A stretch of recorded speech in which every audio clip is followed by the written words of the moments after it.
may be fortunate enough to find funds to do our mole phase 2 project. Okay. And who's going to be doing the roll call? I'll do roll call. Okay. Mayor Marshall, Here? Mayor Pro Tem Cassidy, Here. Councilman Ponce, Here. Councilwoman Lavelle, Here. Councilwoman De La Rosa. Here. Are there any announcements or written communications? Not that we have, no. Okay. Oral communications, this is an opportunity for the public to speak on items that are not on the agenda. You will be limited to 2 minutes and no action will be taken. I'm assuming there's none. Okay, let's go to general business. Good evening. I'm Bob Greenlaw, Director of Public Works. So staff requested this special meeting of the Avalon City Council to present to council and the community the 95% design intent plan set for the Cabrillo Mole Revitalization Project, also known as Mole Phase 2. Along with me tonight for the presentation is Michael Thomas of ESG. He is our on-call engineer. Also, David Rao of Hart Howardin is the lead architectural firm on this portion of the project, and he'll be presenting a major portion of the architectural plans. For those interested in a hard copy of the plans to go along with the presentation, for those of you who are here, there are hard copies on the table over there. There's also a set of the traffic study that is available there in hard copy. These will be available for anybody that needs to have them that isn't here or wish to look at them later on our website tomorrow. We'll put them up. So go to our cityofavalon.com, our homepage. Then go to the capital projects link there. Under the capital projects, once you push that link, there'll be a Mole Phase 2 link. And then you go to the 6/2/22 public meeting, and then there'll be an array of documents, and then eventually we'll get the recording of this meeting up there, and then any of the other correspondence that kind of follows that meeting up will all be at that one link. That's where we'll keep it. So we're virtual as well as in person tonight. So those viewing from home, if you're on Facebook or so, you also can use the Zoom link if you want to be in and ask questions and be on the Zoom here. And the meeting ID is 860-1074-8374. That's again 860-1074-8374. Passcode 883404. Again, passcode 883404. So the format tonight is that first David Rao will present the project with that plan set we have here, and he has a slide deck that will present that project. I'll help out with the transportation routing with the traffic study. Our traffic study couldn't be here today, our traffic engineer, but I'll fulfill those duties. And then Michael Thomas will help out answer site and logistics questions, anything to help us fill in anything that's missing. We'll use the overhead screen here behind me for this coming up portion of the presentation that Dave is going to make, and also for the transportation piece. So I'd ask the council members after that, we get the screen coming down, to come out here and join us in the audience. And then once we finish that piece of the presentation, we'll lift the screen up, and then the council members can go back to the dais so they can use their mics in our question and answer piece. And then we'll be looking for council discussion after that. And really what we're looking for tonight is to present the project, receive input, and affirm that we can continue forward with the presented project tonight, because there's going to be they're going to make another contact with council before we go out with RFP that will allow us to go out for that RFP. So after we have said that this is it and we think we're ready to go, and we finished the RFP piece of it with this design intent, there'll be one last check-in with council to get that authorization to go. So you'll have another chance to look at that final project, okay? This is really the time, though, if you see something that's missing or that you want included in this design intent, that you should be saying something, okay? So from that, we'll put down the screen and then we'll introduce David. We'll tell you when to go here once the screen's down, David. Did Michael want to say anything first, or?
Okay, Jamie, do we have the presentation up?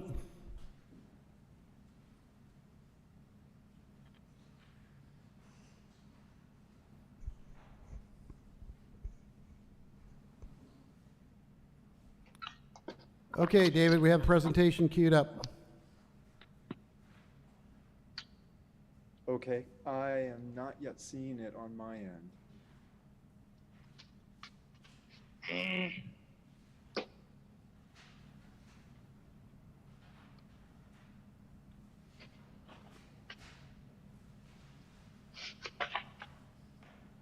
I don't know if anybody else is. I don't see it. But also, whoever is G. Saldana participating on Zoom, could you please mute your audio? Thank you.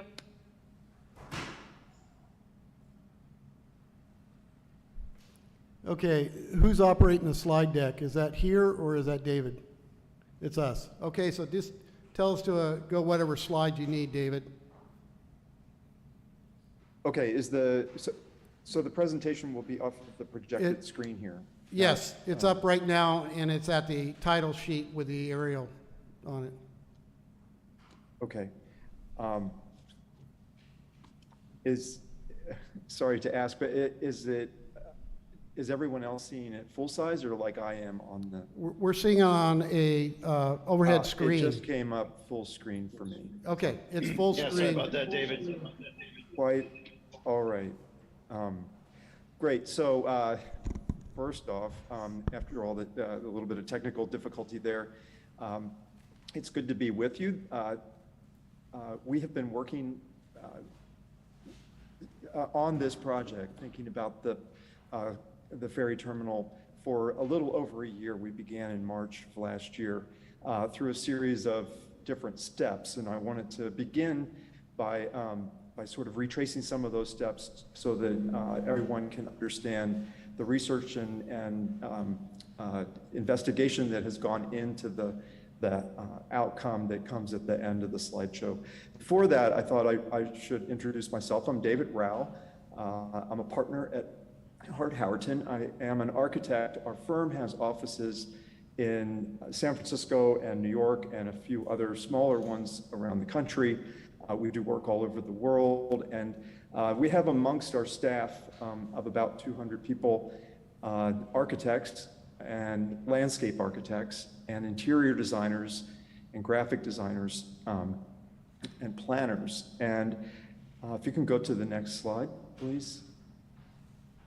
Just to give you some background on the types of projects that we do, this is some of our work around the country in the residential mode. If you go to the next slide.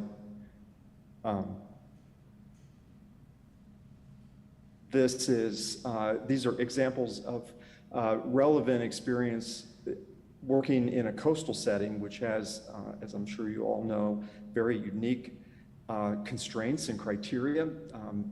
The project. In the very center, the sort of vertical rendering is something I just worked on at Sea Pines in Hilton Head in South Carolina. It sits right on the water, very much like the ferry terminal here. So a lot of applicable work around the country. If you go to the next slide.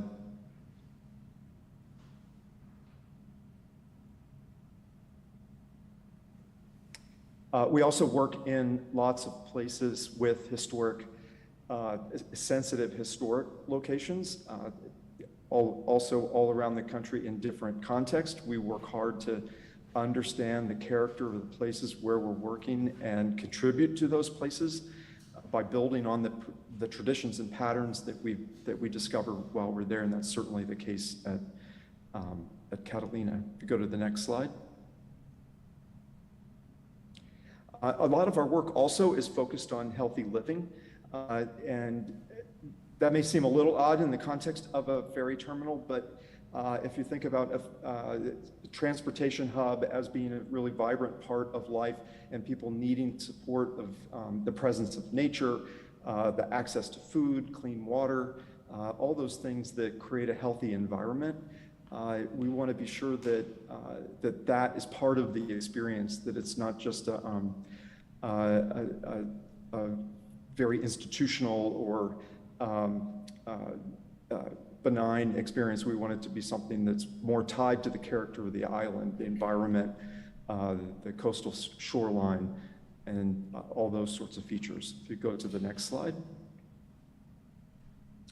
And then finally, I mentioned that we have all these different disciplines within our office, and we like to call what we do designing complete environments. In other words, bringing all those different disciplines together with our engineering consultants and putting together a project that knits together architecture, interiors, landscape, and planning in a comprehensive, sort of holistic way. So that's what we've been trying to work towards on this project. So that's a little bit about me and my firm's work. The next slide gets us into talking about the ferry terminal itself, and this is just for context. And I'm sure most everybody on this call is familiar with this, the map and the ferry routes. Most of you probably have one particular ferry route that you use most often, and predominantly those are all coming into Avalon at the mole. If you go to the next slide. And because we're not all there together, here's a picture just for context, and this is very much the character of the harbor on a busy day. And it's dominated by the casino building, which is its primary distinguishing characteristic. We want to be very considerate of the casino and to make sure that whatever we do contributes to its presence and doesn't detract from its presence. So that's been an overriding concern. If you go to the next slide. If you look, however, from the casino across the harbor to the other side, you can see the mole all the way on the left, the very small structure with the sort of red roofs, the very left edge of this image, so that there's really nothing bracketing the harbor or even speaking across the harbor to the casino. And I think that was a consideration that whatever we do over there should have a relationship to the casino, and it should be an appropriate casino response, not to overpower the casino, but to sort of support its place in framing the view, the arrival into the harbor. If you go to the next slide. And then this is looking at the harbor straight up with the pier down the middle. That was, of course, the original pier where boats originally, even major boats, came in and disembarked passengers that walked straight into town.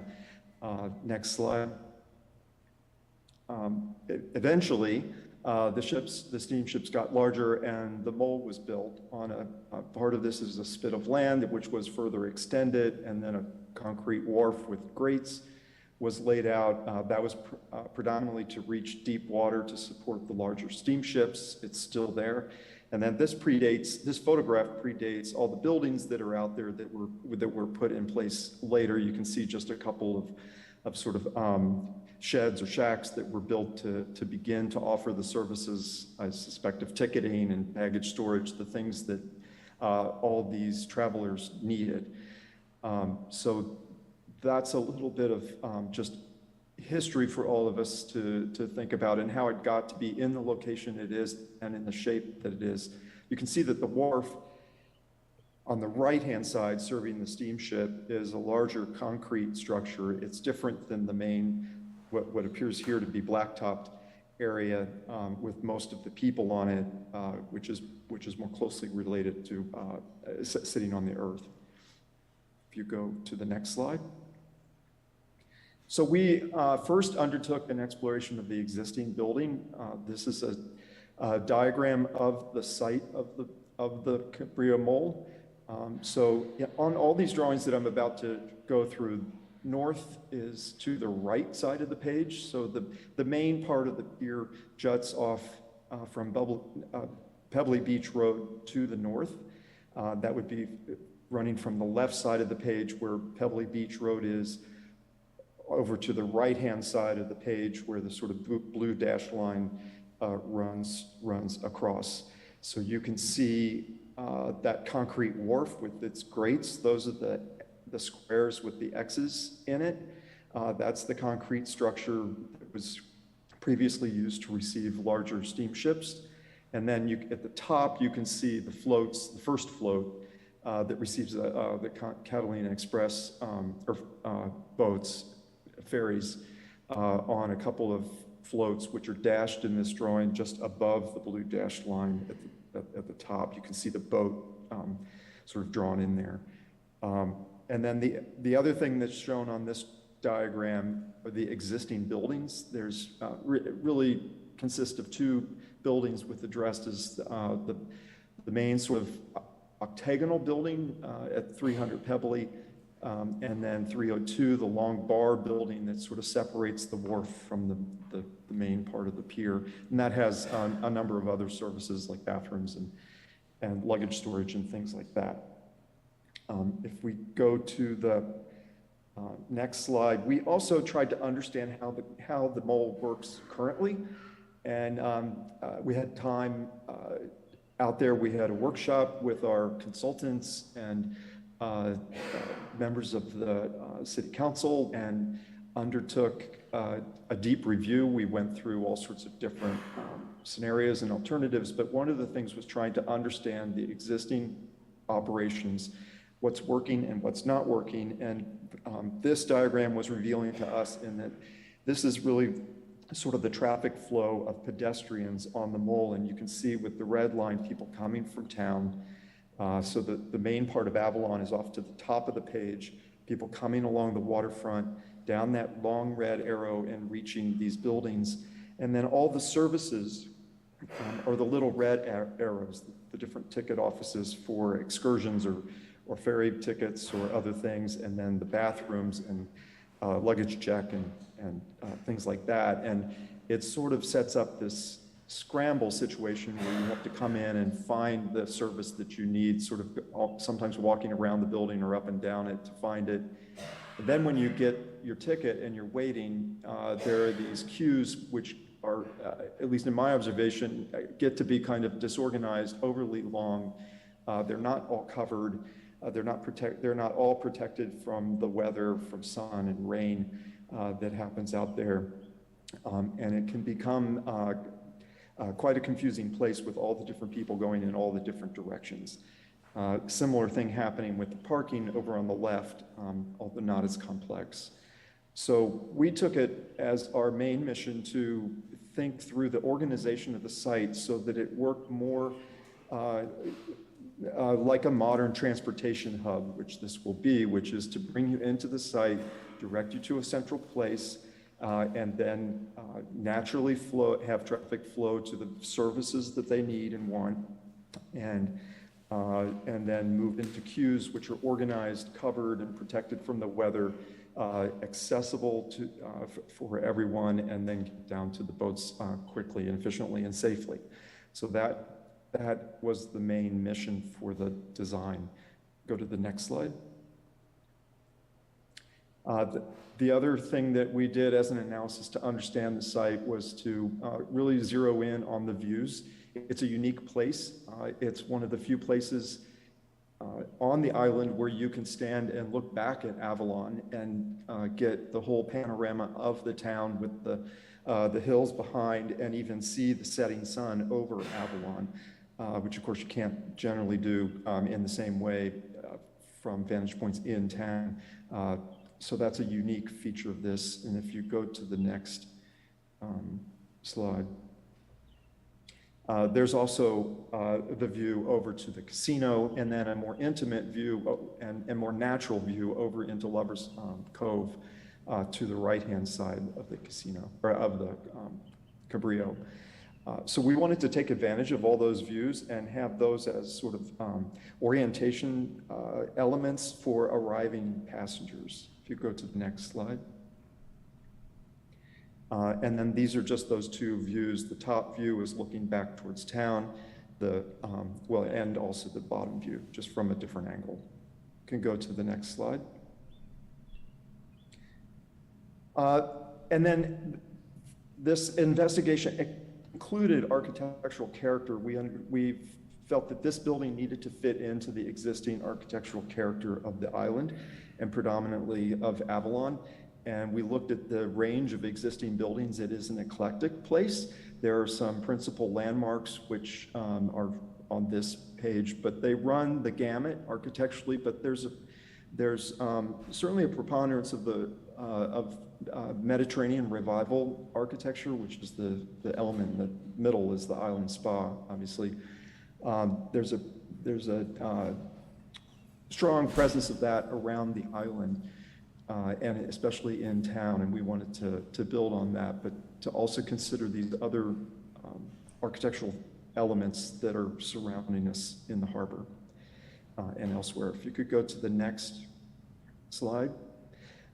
We also then thought to look for precedents for other transportation centers, in particular, that were done in the Mediterranean revival style, and we looked at some of them on the mainland. Those are the two towers, the Santa Fe station, and the other one in the tower in the center. Those are train stations, which admittedly are not ferry terminals, but they do represent the sort of that architectural style being used to organize passengers coming off of transportation and emerging out into the town. We also looked at other details that give that architecture its unique and special character, pattern, decorative tile work, clay tile roofs, stuccoed walls, stone or cast stone trim, so that became part of our thinking. If you go to the next slide. And then aside from the architecture, which we are building a piece of architecture and a facility for transportation, it's really a backdrop for experiences that people are having coming to the island. We wanted to be conscious of the people that use this, what they need, the types of people that are coming, sort of the great diversity of people that come, families of all types and sizes, all coming for different purposes, and all needing services, looking for to make sure that those things are convenient for them, and that we support all the different needs, whether people are coming as solo travelers, as bike riders, or with baby strollers, or lots of luggage or backpacks, whatever it is that they're coming in they need. We wanted to be able to make them feel comfortable and welcome, and make this a wonderful experience arriving at this place. If you could go to the next slide. So as we began to sort of think about how to respond to this, we thought about the mole, which sort of has this L shape, coming down the page from town and then out to the north to frame the harbor. And then the landform naturally does that, and it sets up this sort of central hub, which is more or less where the existing octagonal building sits today. And we really thought that one way to organize this just diagrammatically was to bring everybody from town into a central hub, and from there bring them directly to passenger services, and then from there out to the queues. But to create this hub that was a landmark that could be easily found, it was an obvious place to go, and it led then to all the services directly and sort of simply. So this became the sort of initial diagram. I wanted to show you our first concepts that we did about, I'm going to say 6 months ago. If you could go to the next slide. So this is that L shape. You can start to see the hub forming in the center in an octagon that is not a building you walk around, but actually a space that you arrive at in the center, sort of the corner of the L shape. And from there you can get into all the little red arrows, which became the ticket counters and the luggage storage and the restrooms and all those things, that it was all on a logical flow from town. And then from there you go out to the queues. We tried to think through also the vehicular traffic in a similar way. So this was trying to straighten out that diagram of the existing that we looked at, and start to make sure that the building has a more simple, clean, concise diagram that would make it easy for people to use. You go to the next slide. And then this is just starting to think through putting the program into that L shape. So you can see the red octagon taking form as a central hub element in the building, a place where people would arrive and get oriented and then be able to get to the things that they need to do. So you can go to the next slide. And then this is the beginning of the development of the site surrounding it. I mentioned that we would like to have this more integrated with nature and have it feel less like a giant paved parking lot, so that when you arrive here, you begin to get a sense of the environment on the island right from this site. So we are showing parking. We're actually expanding parking, but relocating it in the same steps. So both 3 and 5 became parking. We sort of quickly earmarked the wharf area, which is that concrete part at number 5, as a suitable place to sort of enhance the level of parking, and that allowed us to open up more landscape running along Pebbly Beach Road, which is currently all lined with parking. We needed the concourse coming from town that would be from number 1 to number 2 to be wider, because we have the entire population of this building has to funnel that way to get over to town. It's not wide enough for the activities that are happening out there. It gets jammed. So we relocated the parking around to number 5. We added a strip of planting to make it more comfortable, separation between Pebbly Beach Road and the concourse between number 1 and number 2. And we widened that concourse so that groups could gather. There could be a way to get through there. It's more commodious for the population we have. You could go to the next slide. And then these were the most early sketches that began. This is the initial concept for that hub that would be something that you could see from over in town. You could see it coming around Pebbly Beach Road. You could know that whether you're an old timer and you're coming here often, or whether you just are on your first day at the island, it's a landmark that you can spot, that you can get to, that you know where you're to go to reach the center of it, and it then leads you into the building and to all the different services. So if you could go to the next page. This then is from the harbor. You can see the ferry on the left and the other floats in the foreground in the water, and then the central hub tower in the sort of middle of the page, with these 2 wings that are coming out from that center hub, which are those 2 legs of the L-shaped building, with covered walkways running left and right of it, which would be where the queues would be to line up for the ferries and then make your way down the gangway. You can see that on the right, there's this notion that it's a one-story building. It's low, and on the right, the potential for a taller two-story building. We'll see more of that as we go along. Next slide. And then this is the approach from town, where you would be coming along. So Pebbly Beach Road is off to the right. You can vaguely see sort of a car over there. On the left is that covered walkway coming out of the hub towards town, which would be a line of queues. We also began thinking that each of the places where you enter a queue should be defined as a gate. You can see here this pavilion marked gate number 4. It's a place that's well marked. You know that you're entering the correct line. There's a piece of architecture to shade you and sort of indicate where you're to go. It connects you right into that queue. It makes it very simple. But so this is the approach from Pebbly Beach, or from Avalon. You could go to the next slide. And then this is an early drafted version of that tower, starting to give more specific form and address those earlier notions of the architectural character and trying to reflect the character of town, not copy any one specific building, but to add to that those patterns and those precedents that exist around town. And so you can see the presence of painted stucco, cast stone trim, wood rafter tails, clay tile roofs, sort of simply rendered rustic columns,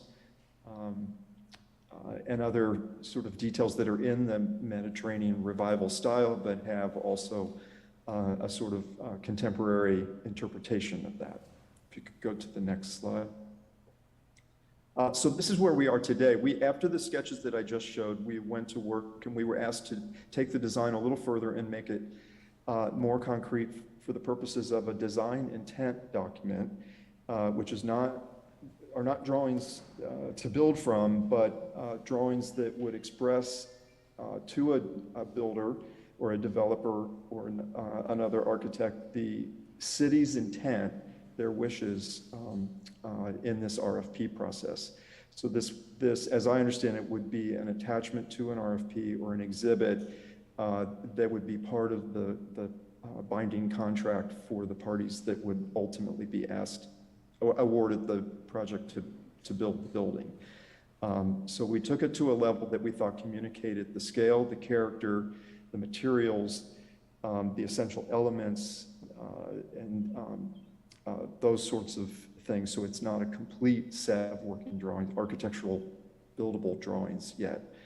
So it's the same orientation, north to the right, town off the top of the page, and the same L shape you can see here with boldly shown, thick, black drawn walls, the central hub octagon, which is now sort of fully figured out with the two wings that come out of it, going to the right and then also up the page. And then you can very clearly see these colonnades. I'm hoping it's large enough for everybody to actually see clearly the colonnades running along those two wings along the waterfront, which is where the queues would be. And then coming from town down the page to the octagon, you can see a broad concourse, which is about 24 feet wide, which is wider than the pathway is today, and that comes all the way from town into the octagon, and then the same 24-foot wide concourse running from the octagon out to the right end of the page to the north. So that's free, clear space simply to accommodate crowds of people going in both directions. The octagon itself can be arrived at from town or from a motor court, a new circular driveway that has the little green dot in the center of it for those that are following along. So you can come in from Pebbly Beach Road and circulate around that turnaround. And then from there, you can also get into the parking, which you can see along the long bottom side of the mole. along the bottom blue dashed line, that gray strip would be parking. And then there's the existing parking on this C ramp that goes down to the bottom of the page. And then drop-off areas sort of running back onto Pebbly Beach Road from the roundabout. So that's how you would arrive as a from a vehicle. So coming from town, you first would pass through a sort of gatehouse element, which is the at the very top of the page, the sort of dark walls, shaded tan. That's an open air, that's a building that straddles an open air sort of gateway, not unlike the building that's along the seawall over in Avalon, where you actually go through a building. And what that is it is a proposed location for the harbor master's office. So they would be upstairs with a bird's eye view of the entire harbor off to the right, doing their work, controlling traffic and providing services to the boaters off to the right there. But it would be free and clear under that facility to walk through on the concourse. And then you get to a sort of pale cream colored area of the concourse, which would be open to the sky still. And then at the below that, that's where the little green squares are that march down from the top of the page. And then you would get to the main arrival concourse, into the octagon, and then out to the other elements. Flanking that concourse, you can see over on the left, you first arrive to some bathrooms. There are 2 sets of bathrooms in this plan. So we're greatly expanding the number of facilities over what's there now. The first pair are as you arrive from town. And then the second pair, you can sort of make out in that long bar on the, going off to the right from the octagon. Also along there would be the ticket offices, luggage storage, stairs and elevators up, 2 retail, leasable retail shops that could be coffee shops, newsstands, gifts, other sort of services, and all that's housed flanking the long horizontal concourse on the bottom of the page. Go to the next slide. And then this is a further refinement of that circulation diagram. You can see how the queuing is now very carefully organized. We've met with the operators of the ferries and of the packets coming from the cruise ships, and we've been out there and measured the lines and counted the people and have established certain accommodations in this plan that are represented by these long sort of queued areas. And there, as I said before, each of these queues are entered from a defined gate that would be marked and signed and easily recognizable. And then once you enter at the gate, you begin in those queues, you would make your way down to the float. One thing that we did early on was to work with our coastal consultant, who's on the call with us today, to establish a new floor level for the building here. Because we know that sea level is rising and will continue to rise. We know that there's an increasing frequency of overwhelming events at the mole today, currently, and that those are likely to continue to increase in their frequency over the years. And so we worked together to establish a new height for the main level of these concourses, the interiors of this building. And that's at about 2.5 to 3 feet higher than what we have out there. That we felt that was a responsible response to what we know about sea level rise now and its progress, its projected progress over the years, and would result in something like 75 to 100 year life before it returned to sort of the situation where it is we are today. So that's several generations later, before it would still be able to function as the mole functions today, but it would begin to have more encroachment or increasing overwhelming weather events. So those long queues, you enter into them, and then each of those represent ramps that run down,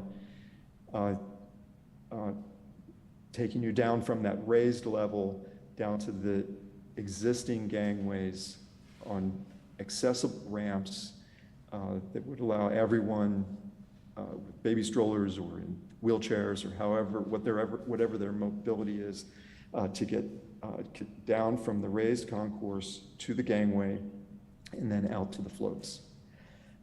Next slide. This is just a little bit more of a zoom in, starting to show more also at the bottom how the parking has been developed. You can see that there are larger parking spaces in the parking lot at the very bottom of the page and smaller parking spaces. That's we have a mix of full-size vehicles as well as golf carts, or autoettes as they're called. So this is an enlargement of the overall plan. At the very end of the mall, off to the right, to the north end, there's an area that is retained for sort of public event space. It's an open space that could be used in all sorts of different ways for special events, music, concerts, food trucks, or food festivals, all sorts of different seasonal activities that could be used for community gathering. It is a great sunset watching place, and we wanted to be sure to preserve that. There's also a lot of fishing that happens out there, so we wanted to preserve a part of it purely for public access to enjoy the sort of special space out there. If you go to the next slide. I think I'll skip this slide and skip this. We'll go to the next. And so this is where we are today with the tower. This is a further development of the sketch that we looked at earlier. You can see it's starting to look more like an architectural drawing. And we've established floor level heights. You can start to see in among the columns at the bottom, you can see the railings for the ramps that are coming back and forth, under those lower porch roofs, so that all those are protected from the weather, from the sun, and from the rain. You can see there's still sort of the one-story expression on the right, the two-story expression on the left, and the sort of tower in the center. If you could go to the next slide. That is it. I should open it to the floor. Okay, I think I'll add a little more, David, on the transportation, because I'm really representing W-Trans here, so. Let's see. Why don't we go back a few slides there to the one where we had, where it was pretty well developed with the parking spaces.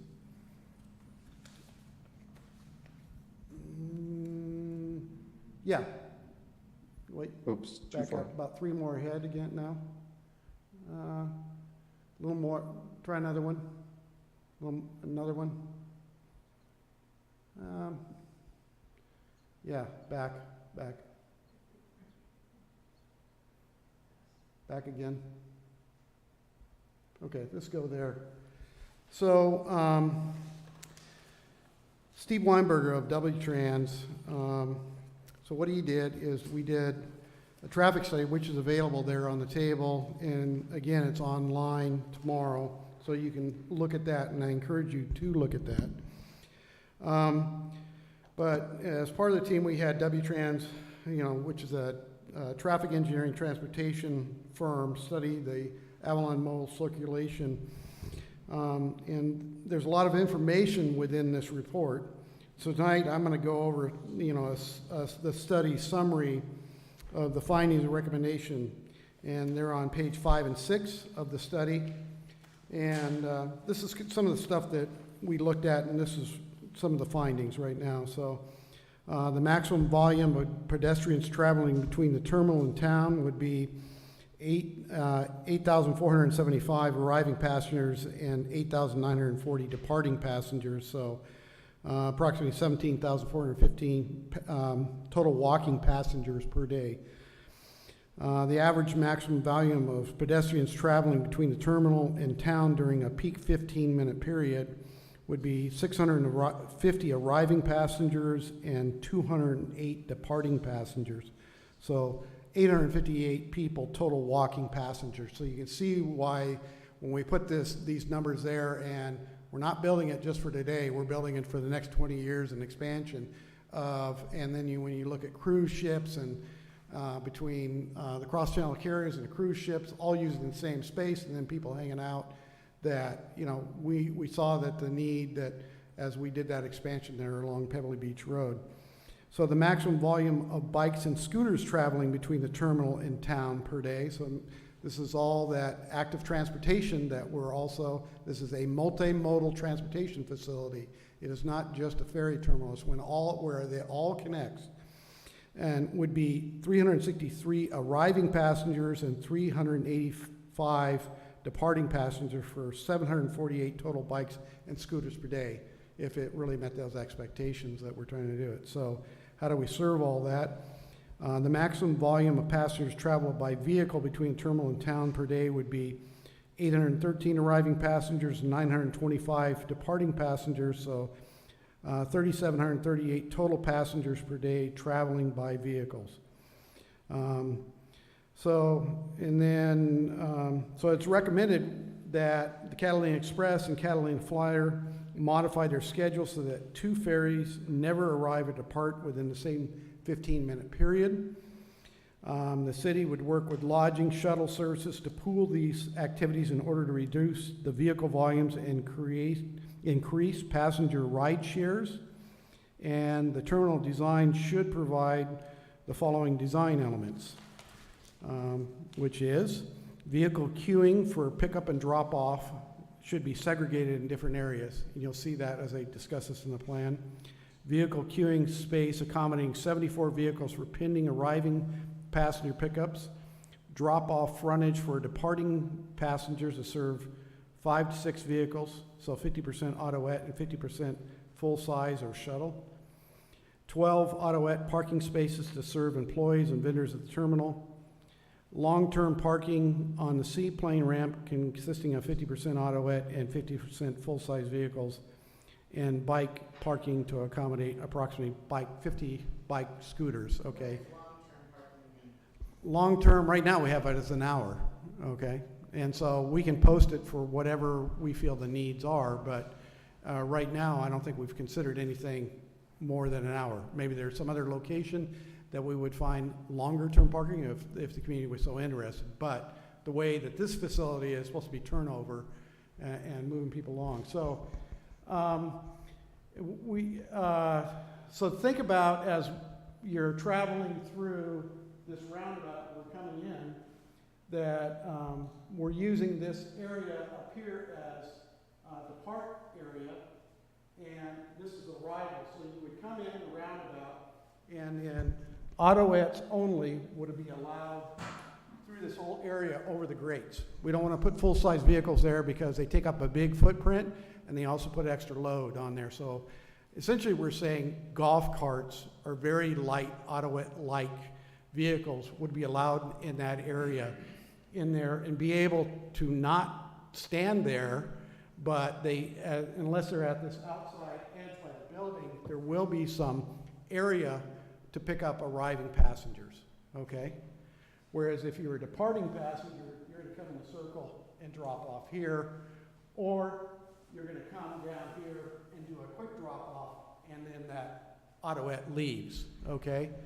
So you would not be standing there too long, so we keep the traffic moving. That's where instead of where we have personnel out here in the front, they would be now here at the back of the building. So as you come off of the ferries and come, there is a passageway, a breezeway through the building. You would come through the building and you would be able to pick up your taxi. You'd be able to pick up, you know, somebody would be able to pick you up right there, okay? These parking spaces here right to the middle, these are supposed to serve the tenants, okay? So right now we have 10 parking spaces to serve the tenants of the building. Additionally, you can see where it's expanded out, and so those could either be used for full-size vehicles, larger vehicles, but it appears now almost in the design that this could be the area where the taxi staging is, both here and next to the building. So you would come through here instead of in the front and go to the taxi. The taxis would pull up back in to the spot, and then they could wait there and load passengers in this whole area. So this whole area would be available to load passengers in the back there. In between where the middle of the third of the building is and where the mole crane. And realize that we do have a constraint on this one end. We have the mole crane. It needs to have a staging area. It needs to be able to pull in a vehicle with a trailer in through that circle there. So that's why the circle is not elevated. It's not a fountain because we first had a fountain in there. But what we launch, floats that are 20 feet, 30 feet long in there off a trailer. So we have to be able to stage those at the mole crane. The seaplane ramp, the parking there will stay similar to what it is now, but we'll set it up for autoet parking toward the seaward side, and toward the revetment side, we're planning on putting instead of the revetment, put in a concrete wall there so that we can get larger vehicles. And so that is where your larger vehicles, so your construction, your SCE, anybody with a larger truck that would come in and want to pick up passengers or drop off passengers, that's where they would stage back there instead of coming back here into the back of the area behind the building, okay? So you kind of visualize, and then another important piece that we've proposed to move the baggage area up there at the very front end where the circle is, okay? And there will be space where we'll fill in where the ramp from the old steamer, actually there was a space there to load the luggage there, and there's a depression there, and we'll build that surface up to the level of the rest of the deck. And that would be an area where we could stage the baggage pickup. And so we'll have the baggage out there, and all of the baggage storage and the vehicles to load it will be right there. And so that our hope is to make that a very efficient program to be able to relieve people of their bags, similar to what was in the past, relieve people of the bags, have people walk without their bags, and have a very efficient service that loads straight from people dropping off their bags, tagging their bags, loading it into vehicles that would, get them very quickly up into town and drop them off to wherever they needed to be. That could be locals too. Yeah, that could be.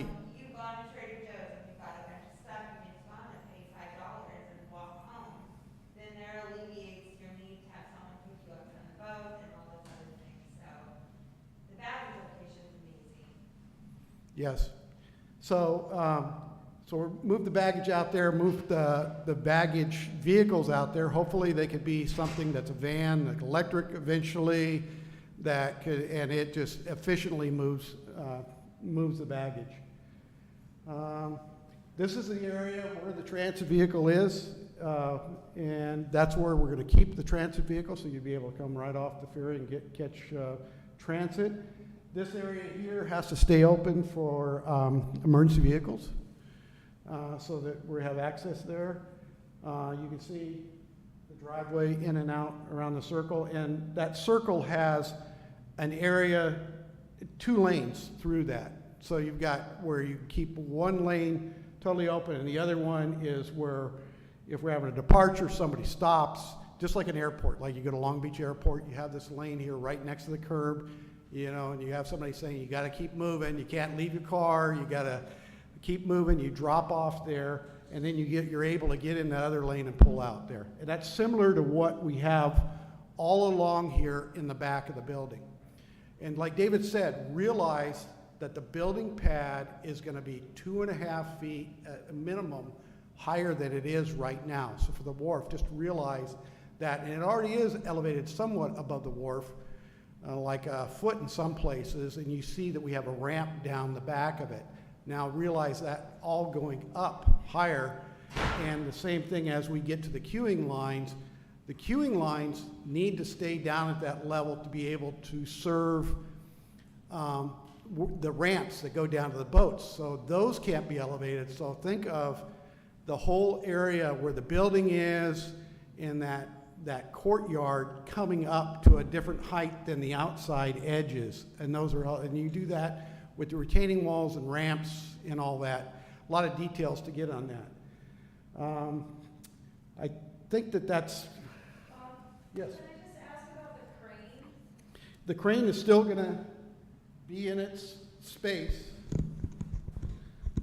Oh, I see, it's not. And there would be ample space that we would end the parking where we would, and so at least what we're saying, we're envisioning maybe that's where the taxis can pull up and back in, and then they also could be against the building. So both sides you would have the taxis, so everybody know, come to that area for the taxis. That way the taxis don't have to find, they're all the way back and turn around. It's very efficient for them just to stage all kinds of people down back here. Otherwise, you would have this little bit of parking right there that is for the tenants, but everything else is where you'd have on the outside edge, you'd have vehicles looking to pick up arriving passengers, and then you'd have a lane they just keep on moving through. We've actually modeled the boats and the floats to make sure that they can all still be brought in. And I hate to interrupt, but briefly, we didn't have the latest, greatest presentation. We didn't get to the second floor. okay. So we're gonna look that up. Okay. I think I'm done now. But what I do have to offer here is that I'm going to freshen up the paint marks, but all of these details, like the roundabout, we had painted out there, and you saw them before. I'm going to freshen those up. My cards are there for anybody who wants to take a tour. Council members also, if you want to take a tour, I can show you all these elements out in the field. I can show you the building lines. I can show you the parking where it's going to be, and you really get a good sense of it then, of what we're trying to do. And then it really is a reality check. Is this thing going to work? You know, so I offer that to you as we're proceeding along, and so that's available. Okay, so I guess we'll go to the next one. Mike? Can you talk about the bottom level still? Yeah, oh, absolutely. If I could offer any, David just can finish his presentation. There's a few slides on here that will round out everything. So if I could, I'm going to try to do this right now. Hey, David, if you can hear me, I'm going to try to load this up right now. Okay. Great, thank you. I'm going to.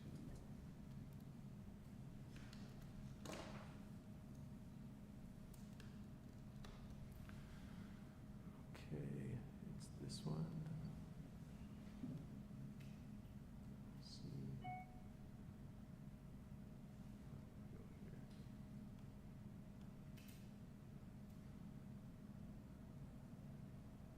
Okay, this is the, oh wait, I'm sorry, I gotta do something else.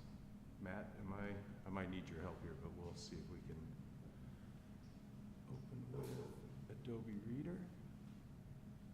And we go view, full screen.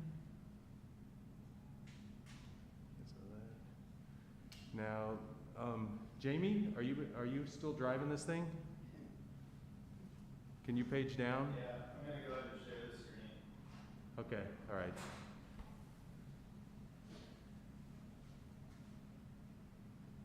There we go. There should be some additional slides at the back, Jamie.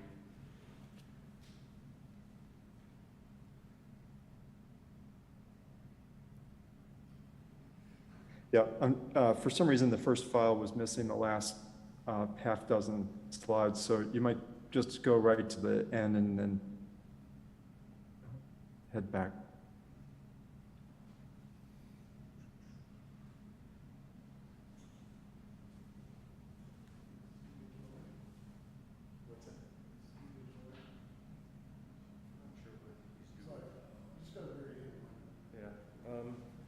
Yeah. You want me to just do it from here, Jamie? Yeah, let me see if I can do that. Here, let me try this, Jamie. Oh, Jamie's like, we're both fighting each other. Yeah, he's got to get it on the Zoom screen.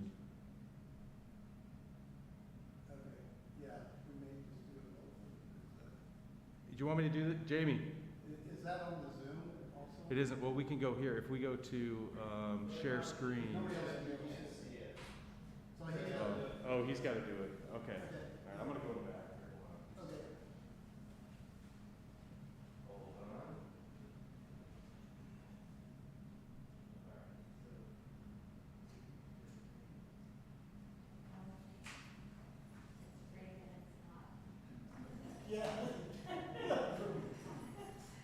We're learning a lot about virtual meetings. Yeah.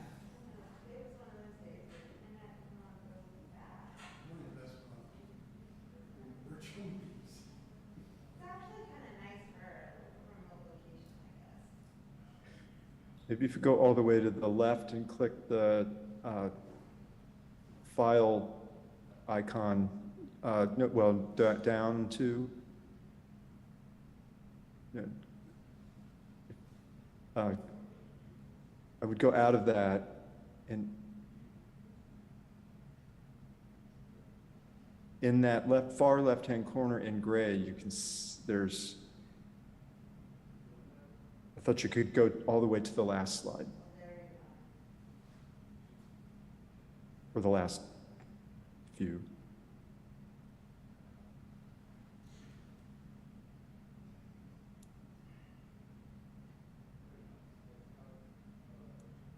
Oh, that's good, right there. So what I wanted to be sure we covered was the second level. I've mentioned that the wing to the north of the octagonal tower had a second level. The first concourse coming from town on the left is just open air or sort of a pergola type effect that comes from town. So it's not 2 stories, it's more open and airy.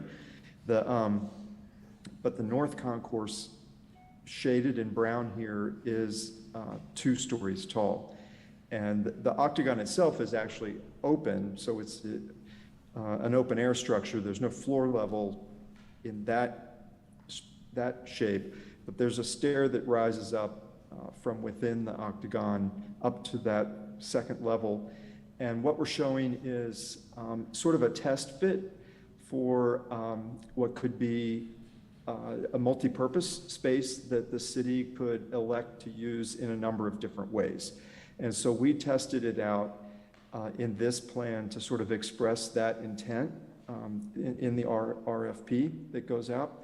And what you're seeing here are lots of tables and chairs, which are sort of representing a food hall venue that would have a diverse offering of different food experiences that could range from very inaffordable, quick, fun type meals or grab and go sorts of foods to, in the center there you can see a big sort of circular bar that could be an oyster bar or some sort of seafood oriented dining facility. To the right of that is a more structured restaurant seating area. So you get this sort of mix of uses up there being suggested. It could be any or all of those over time. I think it is a potential opportunity for the city to take on tenants there to try to develop some revenue to help fund the project or its operation, or it could be reserved as an event space that the public could use. We're currently showing the very tail end off to the right as a sort of observation deck overlook. That could also be, that would be In this scheme, it's being presented as a completely open public area. Anybody could go up there and watch the boats, you just watch the activity there. It's a wonderful place. So we have this mix of open casual food hall, maybe a more sort of relaxed oyster bar, maybe a restaurant or some sort of lounge area, and then the open public observation deck that you don't have to pay anything to go experience the mole if you don't want to. So we have that range of things. Also up here, we have a sort of shared security office, which is in the very lower left corner. And that would be for sort of combined special services that occur, all sorts of different agencies that have activities out here, the fire department, emergency medical services, the harbor master. They all have reasons to sometimes be out here and need to have a place to sit down and have communications and have a little workspace. This is not to relocate any of those departments to this location. It's a place for them to operate while they are handling something that's out here. Let's go to the next slide. And I promise there's about 3 more slides here.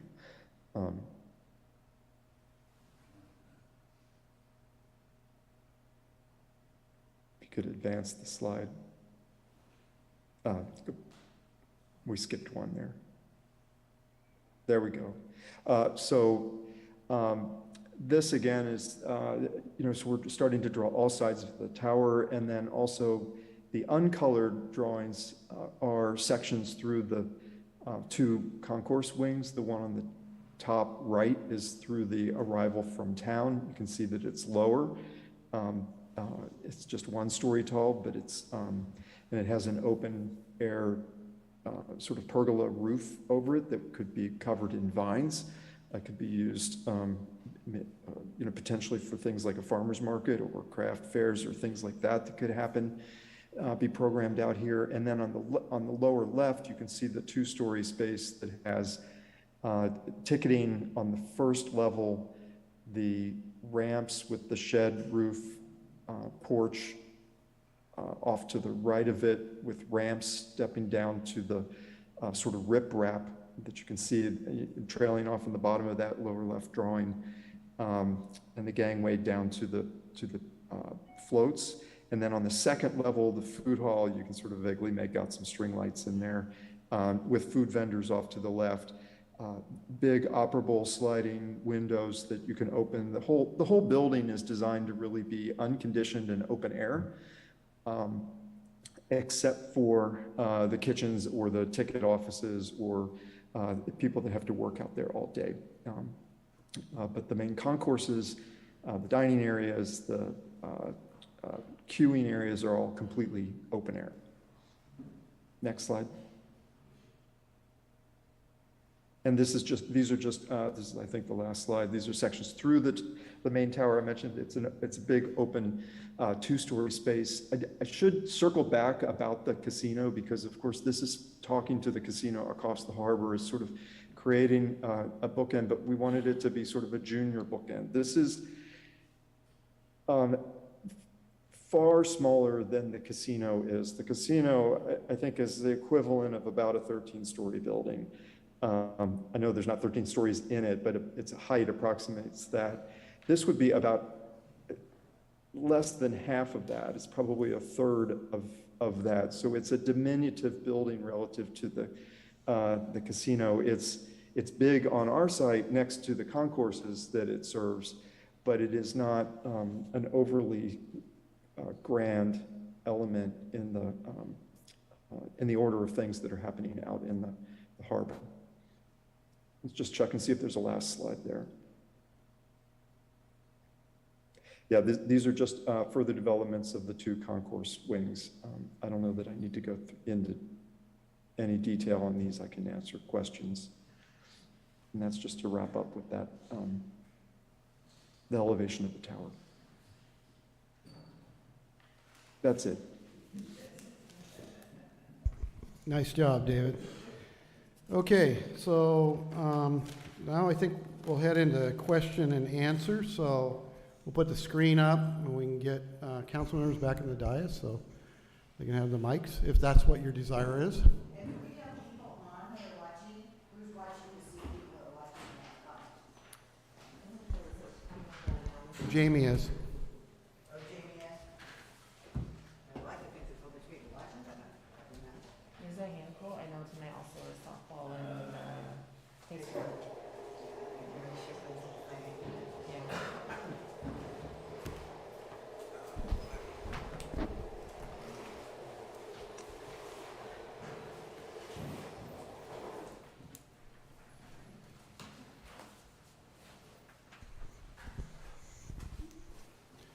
So, do we have anybody? There is one question, is that, will there be a space for public art?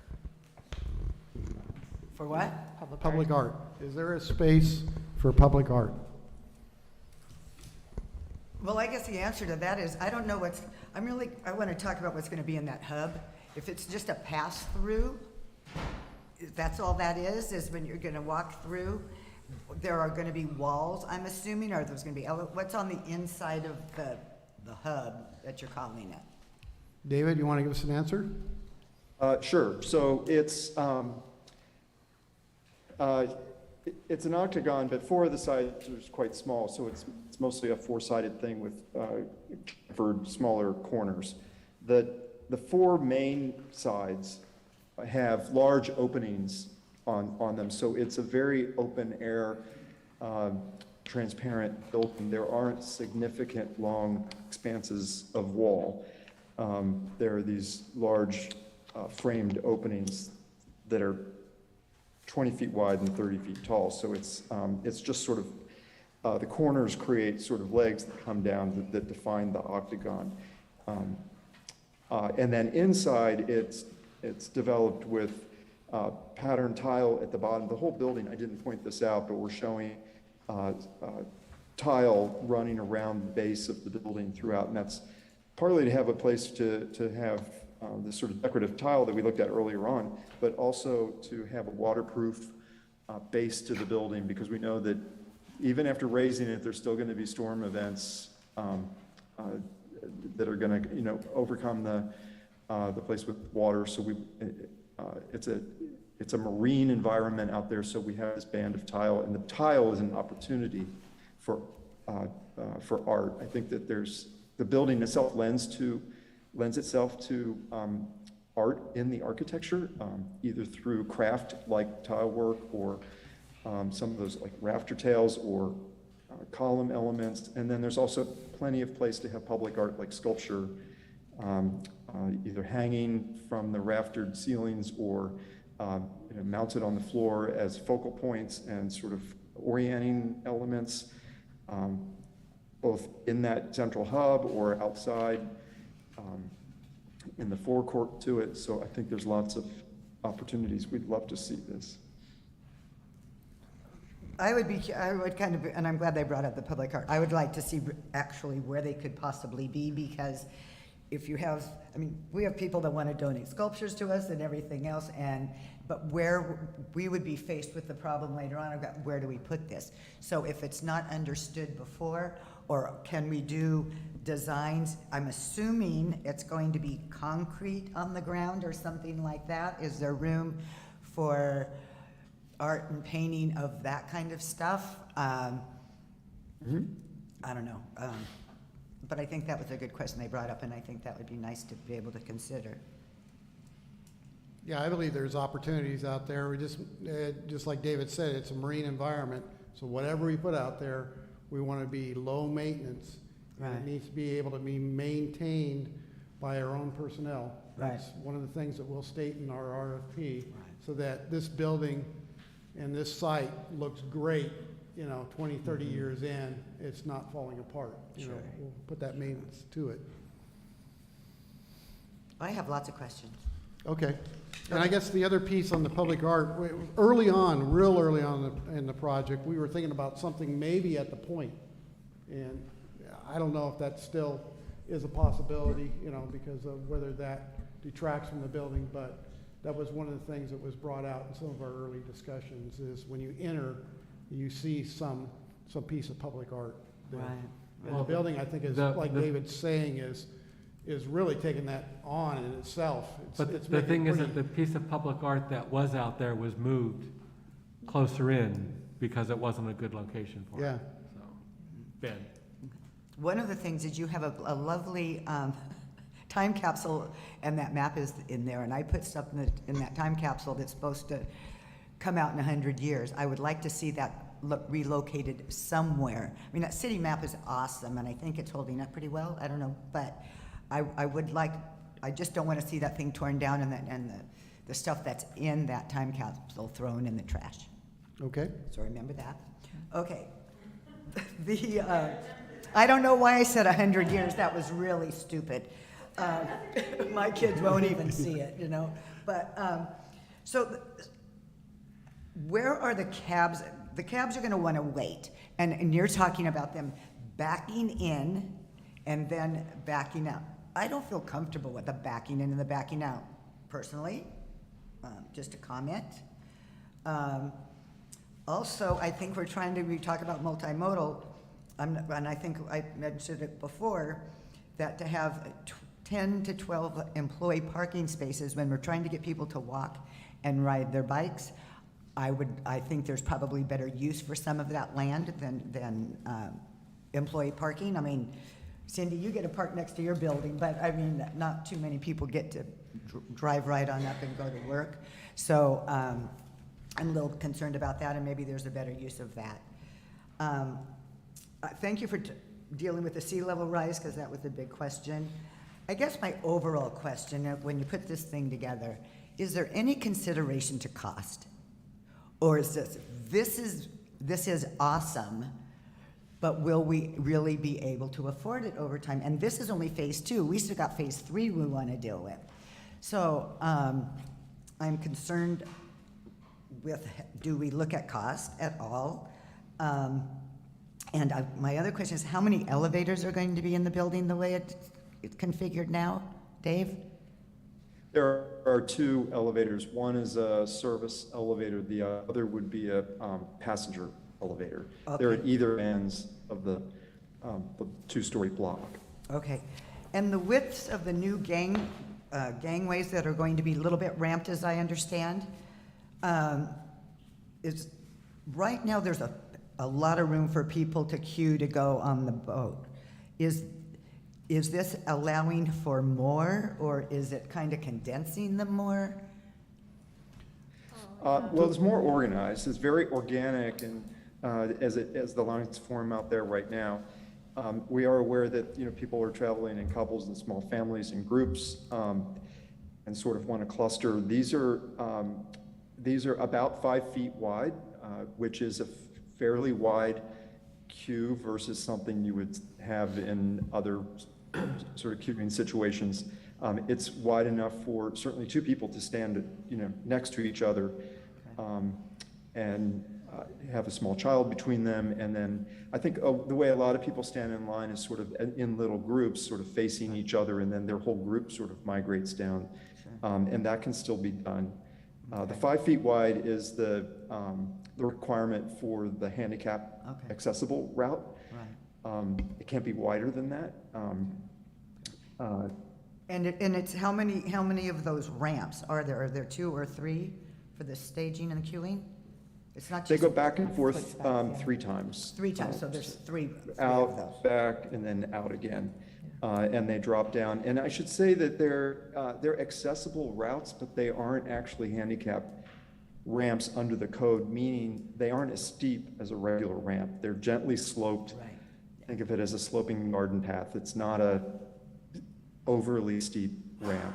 Right. Certainly not as steep as a structured ramp you might see in front of a school building. Okay. I know it's such an architectural drawing, but in terms of all of the windows and all of the panes, that doesn't mean they have to look like that where the windows are all cut up, correct? If whoever the architect could come in and say, we want to make just big, beautiful vistas from those windows? Oh, I see, I see Yeah. what you're saying, instead of smaller picture window type Yeah, windows. yeah. So that could be done? Okay. Yeah, that's to be developed. I think our intent is that those by and large, they're mostly opened, most days. I see. So I guess I totally blew past that part where you were showing something with the harbor done at the beginning of the walkway way down there? Yeah, in that first arch. What the heck was that? So, but for a future harbor master building, harbor office. But would we're gonna be- build that now? No, that's for future. Okay. So we're having the archway, the entrance point that David was talking about. Okay. But right above that, in the second floor, is the harbor master's office. Okay. Thinking that what happens if, something happens to the green pier, or, it becomes too expensive to go remodel that building out there. Right. We do need a harbor master out in the harbor there. Right. So, we're preparing for that, but that's an additional phase. Okay. And then there was a discussion earlier, not today, about, I would like to see every space be utilized as much as possible. And when you get to the second floor, and there's all that glass there, what is that? So Other than cute? So in the main building there? Yes, sir. On the mole there? So that's the event space or the food service space. And out toward the end, there's a little bit of deck space, which could be adjusted in the design too. But we included that in an interior space. And that food court had potential for hopefully existing maybe restaurants here to have maybe a satellite location, small kitchenette in there so that they could prepare food. And you could have different food opportunities. And we can pull up that one slide and we can. So the diameter or the whatever of that thing, You're talking about the octagon rotunda, the second story of the octagon Yes. rotunda. yes. It's open That's meant to be with, open, I think. with a stairway. Well, it's got a lot of windows in it. Yeah. Right. So it's a grand building that everything comes into a central hub. So it's wasted space to me. I like that it actually mimicked, it's very cantilever like the theater is. It mimics the same design of the architectural side of it. I like and enjoy. I don't know that it would add too much more space. That's what, maybe 36 feet to 40 feet across? Yeah, and I have that marked out in the field, and I can show you what it looks like. You can get a sense out in the field what the size of it is. Yeah. And you would access that by stairs? There's no access inside. It's just literally open. See, to me, that's, I don't know. I So I we hate to did- see wasted space, that's all. What's that, Yeah, Michael? we did have a second floor analysis there, and it really is whether we could put like the harbor master's office there. And Right, that was it. it became, cost prohibitive to put it there. And so and it's a grand look. You've been in different transportation facilities, some of these grand, and that's what it was supposed to have, that element, I that know. it was not just supposed to be, David has showed you as you look from the harbor, how flat it looks when you look at the mole, and Oh, it's not sure. very grand at all. I mean, you're coming into Sure. this industrial site, and now we put something vertical there, and it's grand, and it draws your attention and brings you in. Oh, I need to go to that central place. Oh, that central place has access to the bathrooms, it has access to the Right. tickets, has access for my car. I can find my way around. If I get to that central hub, I can have the wayfinding sign get me wherever I need to be. I- And that's, And I understand what you're saying, Annie, but in any major hub, they're gonna have a hall that is nothing. I know. It's just the open space. I mean, Grand Central Station, Well, the that's just. the central Okay. hall is an empty space So- with a ticket booth in the But we middle. are not we're not LA. I know, but I, Well, We're I not do some of want these to, other if I could, places. well, I offer you, It- when you get to the front of the casino, what do you see? A very tall, grand building that gives you this huge sense of place. And, and then they have the murals on the wall. Oh, and I This- get it. That, they have the public art. This actually could be a really do great wanna- public art space. Yeah. If you think about Sacramento Airport, if you flown into there, you have to. Everybody needs to fly into Sacramento Airport. There is a gorgeous upside down lit tree piece of artwork when you're coming in through Southwest to head to the pickup terminal.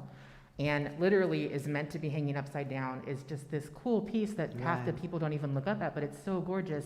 This space could hold stuff like that. Think of like a Chihuly, not that we want to. Right. And that's what I was just thinking, a Chihuly Yeah. would be Well, really well, cool. then just make sure there's access to it and don't just, Yeah, I don't know if you have anything to add, David, with your design there. Yeah, I think it certainly, as you said, has a grand presence, but I did want to underscore, it's not a large space. It's not overly tall. I think it's 30 feet across, which is it's serving the purpose that Grand Central was brought up, but it is nowhere near that scale. So it's a very diminutive version of a central hall for a transportation hub. no, I'm sorry, but you're talking about the very top. I'm talking about the second part. That's not 3 feet wide. The part that's right 30 above feet. the arch with all the glass. The octagon as it sits on the ground is about 30 feet wide. 30, yes, yes. Yes. Okay. See, to me, that's big. Catalina standards, that's big. So 30 by 30, you have Well, a it- room. 900 square feet? I live in a house that size. Yeah, and then there's people that are gonna be all over the place down there. and they're We have gonna- hundreds of people. Yeah. Yeah. Okay. And they're gonna Thousands. be in this grand, well, I'm just telling you. where they're about- large, okay. tall. This is just me talking, Yeah. okay? Yeah, I'm just trying to describe it, but, Okay, so,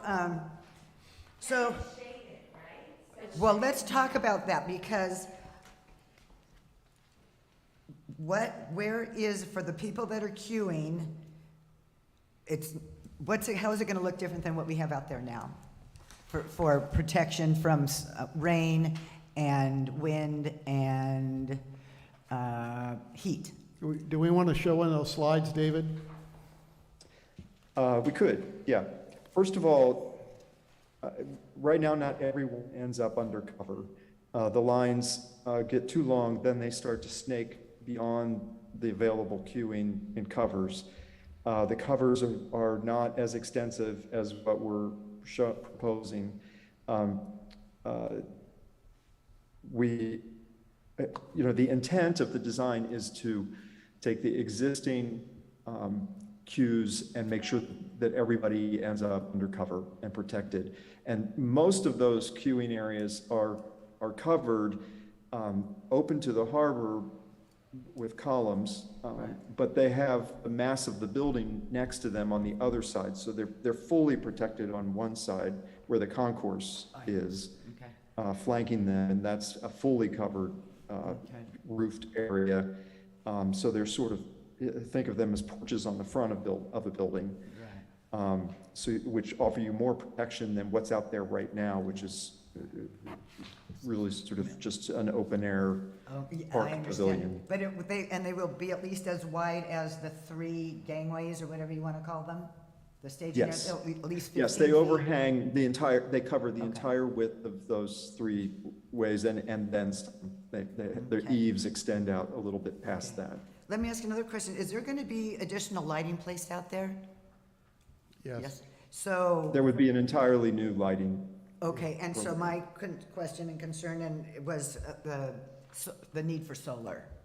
And I don't know, it seemed like you said that wasn't in the plan, and that's very discouraging if that's the case. Yeah, it's just out there in the ocean environment. I just think that maybe siting the panels someplace, they'd be more survivable, not right on the ocean front. But I mean, still can make power somewhere on the island and then use it there. Okay. Oh, It's just, that's a harsh environment out there. But, we can Right. examine that and see if it's really worth it, but.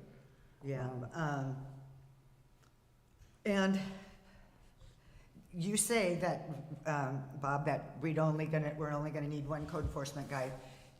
I believe still there's gonna need to be 2. It's gonna be, you know how people are. They're gonna be lined up going along the Lovers Cove side. They're gonna be lined up there, and they're gonna have to tell them to go, and then they go, well, here comes Annie, so now I've gotta get out of the way, and there's room for me to go around the other vehicles, so I can turn around, or do I have to wait for for Cindy to get off and Mike take her home? How does that work? Well, I think that we'll definitely have the correct markings on the pavement that informs people where they can be, okay? So it's gonna give them better guidance than we have out there for them now. And they'll, just like an airport, you're not gonna be able to stay within those drive lanes. That's gonna be clear, and that's gonna be the number one job of whoever the code enforcement, if it's one, is just making sure that that drive, if they're on the outside edges, we're allowing them to stop, okay? Once the ferry, all the activity clears and somebody's still parked there, then they get a ticket, you know? So there's Because- two lanes going along, Yes, there's basically an area where you can wait okay. along the back of the building or right at the front, out there in that front circle. And that's we're separating up arrivals and departures. I think I was remiss not telling you that. As we go down that long stretch in the building, that's for arrivals, picking up arrivals. Departures are in that main circle there. That's the way we intended to work. You know, we would have to educate everybody and tell them how it was gonna work, put the correct markings, signage. But at least that's the way the system is set up. We have set up a system Right. that we think will work, and we're trying to put everything in its space where we think it needs to be. Just like when we talked about the employee parking. There's 10 available because there's 10 there now. We can reduce that down and use that space. But part of this design, and especially as I take you out there, I'm showing you that it works. And there's ample space in case it's needed. You always can repurpose any of those spaces, but the first function is, as it is now, we transition, we have 10 parking spaces. And then, okay, and then you And say then- you want to transition, and then you take it away from them. Then you say, And we that have a goes higher over and better and use that, for it. that does not go over well.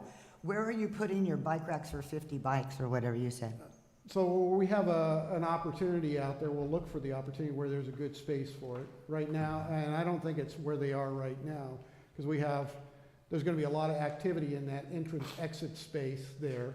But there will be an area where we find a really good opportunity where they're safe, and we encourage them, you know, and there'll be something that's very efficient and safe for them to store their bike. Because we want to acknowledge that they should have the best parking that they can have if they ride their bike. You know? Yeah, like they leave them downtown and they leave them there for days. It would be nice to be able to minimize the work that code enforcement has to do instead of make them have more work to do. And that is my concern about the beginning, and I don't have the answer, but I think in the front of the building with signage or whatever, you're gonna need 2 code enforcement people there. Okay, so that's part of what we can work on with the design here is how this is the system's gonna work with the transportation. So, Okay. because it is new, it's Right. different, but we're looking to, where you have a space out there, we saw an opportunity, and that was what David was presenting at the first part of his presentation. We saw an opportunity with the renewed wharf that it was not being used to its highest and best use. Right. And it was just a lot of open. So now what do we do to make it a better and easier drop-off area, you know, something that you can enjoy, and it's not a struggle to do it, and we separate up those modes, so maybe it's more efficient that they all work together better.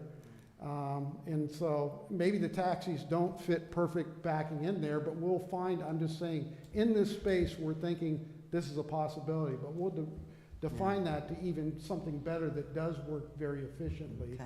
We're just thinking that we can get them out of the middle, like right now where they're walking across, where cars are trying to drive, and now we're loading, they're coming in the island and never been here maybe, and what do I do? Instead of just say, find all that kind of mess back there and we'll Right. define you out, we're saying this is where you pick up the taxi here, you know, and they know it, hey, that's a taxi zone. Right. Okay. And the handicap drop-off? Handicap they're gonna have great access because they'll go back if they're in an autoette and they'll find their way right to the gate. Right. Okay. And If even if you're dropped off with your bags, you'll be able to take your bags right to the gate, right there. And if it's not an autoette, if I'm in a handicap vehicle like the city has or something So like there would that. probably be an exception for an ADA vehicle to go back there and drop Okay. off. But we don't want to see larger vehicles go in understand. that space, because it's a tight space, you know, yeah, and, but we've not taken that away from them, we've just provided a better space for them to operate, and that's right at the top of the ramp there. Yeah. So they can go there, they can get in easy, they can back in there, they can do whatever they're gonna do, stage there, and then they can get out of there without getting in all the mess with a large vehicle. Okay. And just one other thing, and then y'all can take over. Well, maybe two questions. The existing people that are there, the existing businesses that are there, how do you decide, when is the discussion how much space they get? So maybe if I'm the baggage people, I say I might need more. If I'm LA's Deli, I might say I need more space than this. Who makes that call of no, because we want to do this here and we got to put that there? How's that So- negotiated? So we have lease agreements that have the build of the mole in them, language in there of how we can negotiate that. So if I wanted to, And then those fine details of the design will happen within the design build, okay? Because right now we have a design intent, and then from there we go into design build of what we actually, so sometime in that design build section, we'll try to get new lease agreements and where everybody's gonna be. okay. And then one other question. With technology, there's always a hope that at some point, the Express and any other boat that's there would have an easier way to get people in, whether it's some kind of technology. But is there, can you work out space so when all of a sudden maybe they have like an ATM machine out there, not an ATM, but a ticket master, that people can just go up and get their tickets there instead? And then, but how do you, after the fact, if I don't know if you're gonna request the technology to be in this design build, or if you're gonna say, okay, in 10 years or 5 years, you decide you have a better ticket system, where that's gonna be when you've already got the thing built. I just don't know how you, it's easy for you to say, oh, and we'll just, modify, but some of that isn't easy to do after the fact.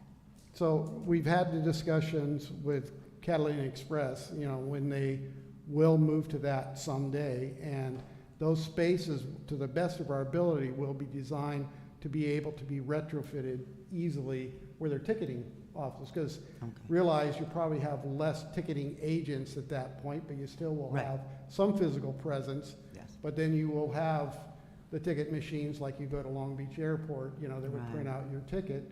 I mean, even as you go to the Express now, I mean, they've got the reader for your barcode now. Right. They've just implemented that, so you can see that it's moving in that direction, but we would prepare for that technology.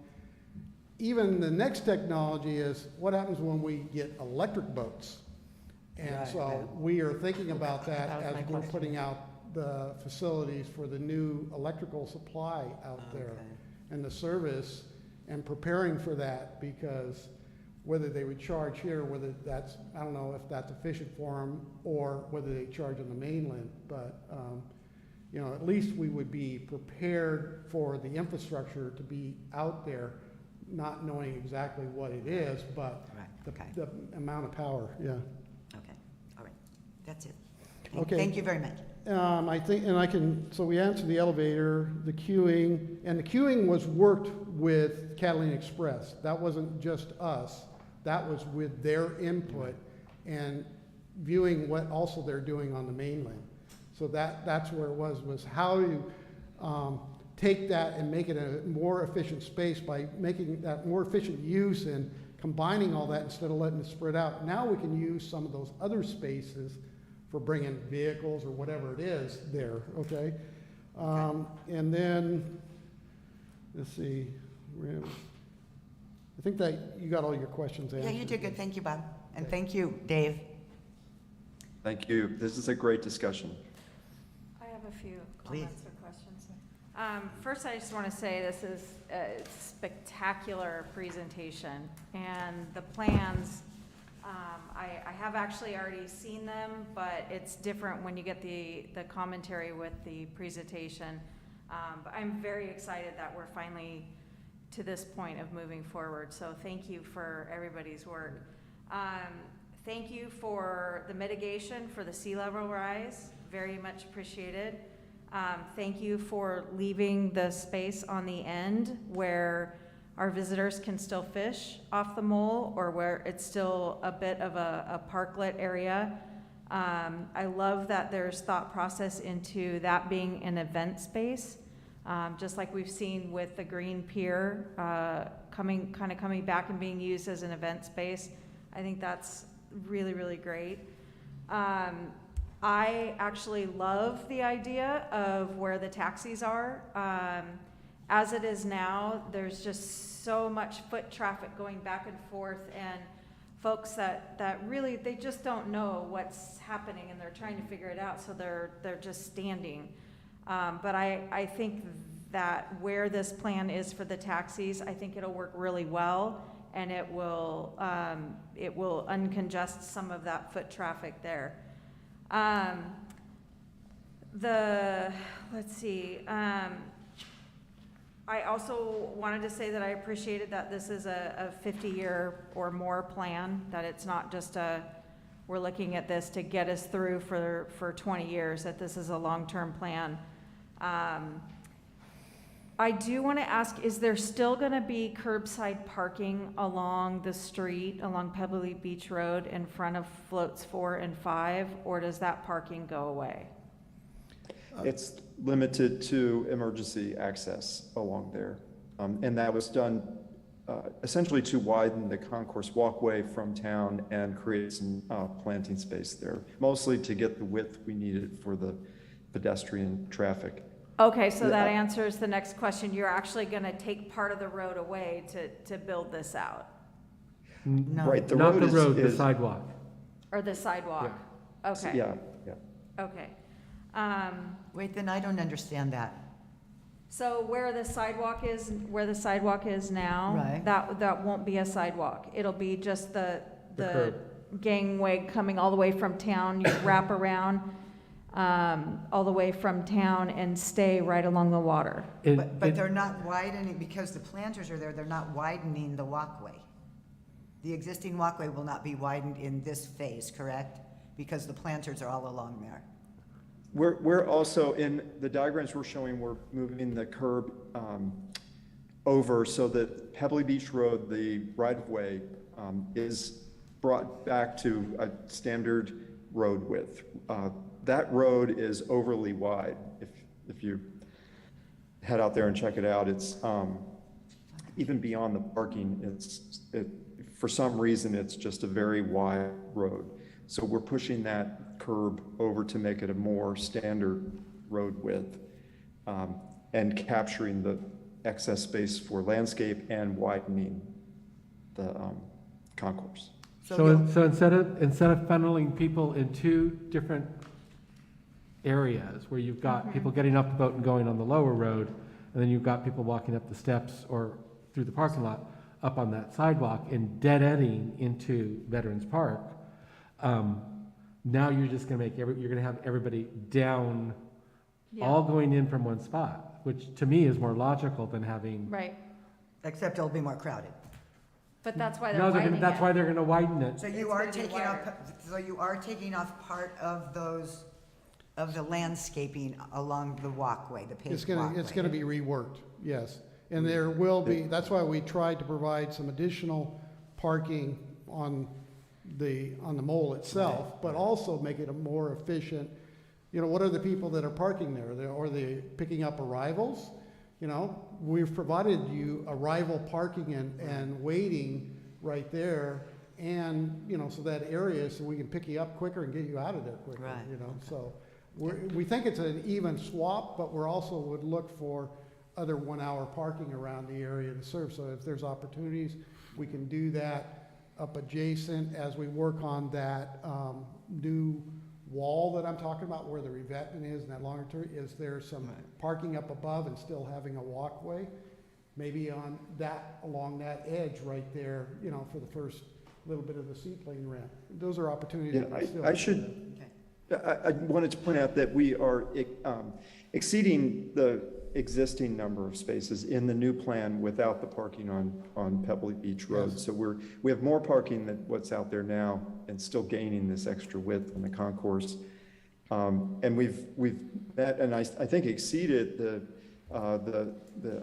parking study that Steve did. Our traffic consultant calculated the demand for parking, and we exceed that. So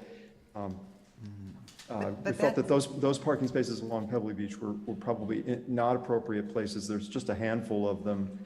They're not really convenient to get in and out of at that location, and so we feel like we have more service and better service for parking. And I guess that just goes against the thing about let's walk more and ride bikes more when we're giving them more places to park.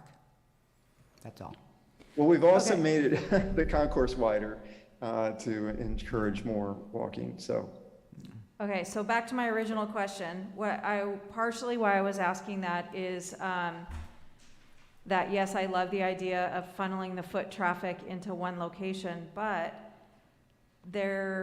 I want to make sure that we're looking out for our local residents as well. And parking for, whether there's 1 or 2 or 3 commercial parking spots along Pebbley Beach Road for our fishermen, for those that need to be able to load in and out of their boat.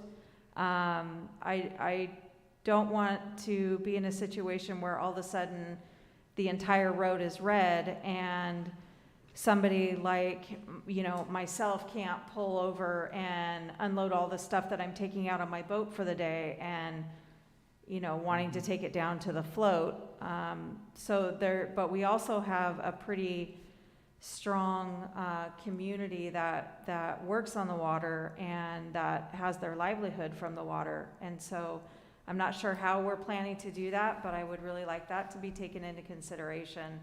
And whether that becomes something that's accessible from the mole, that's another option.